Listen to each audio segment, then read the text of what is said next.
kedewasaan rohani akan membawa kita bisa bersyukur bukan hanya ketika apa yang kita minta dikasih. Tapi kita bersyukur ketika apa yang kita minta nggak dikasih. Dan itu disebut kedewasaan rohani. Ya, orang dewasa menyadari bahwa nggak semua yang dia minta itu buat kebaikannya, makanya belum tentu dikabulin. Dalam artian nggak.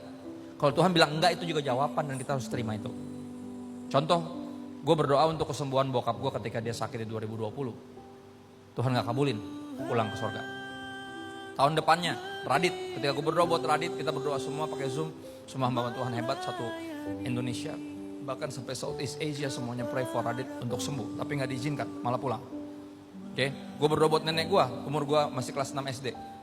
Nenek gue umur baru 59. Pelayanan penginjilan ke Papua kena malaria.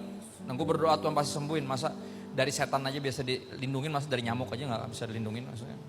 Lihat gue kecewa sama Tuhan dari, tapi gue di dalam kekecewaan gue karena gue minta gak dikasih. Gue bertumbuh secara rohani dan menyadari kalau ada yang dia bilang enggak atau tunggu, itu pasti buat kebaikan gue. Ya, dan di sini kita bisa atur ekspektasi ketika berdoa. Makanya Yesus ngajarin berdoa gimana? Bapa, jikalau boleh, cawan ini lalu daripadaku. Tapi apa? Bukan kehendakku, melainkan kehendakmu. Lihat, minta meminta nggak apa-apa. Tapi apa? Belajar pengabulannya juga kita harus belajar percaya sama hatinya Tuhan. Oke? Bukan kehendakku yang jadi tapi kehendakmu. Jadi ketika apapun nanti yang terjadi lu gak kecewa. Karena lu tahu ini pasti buat yang terbaik. This is for my good kok. Disuruh nunggu atau ditolak. Oke.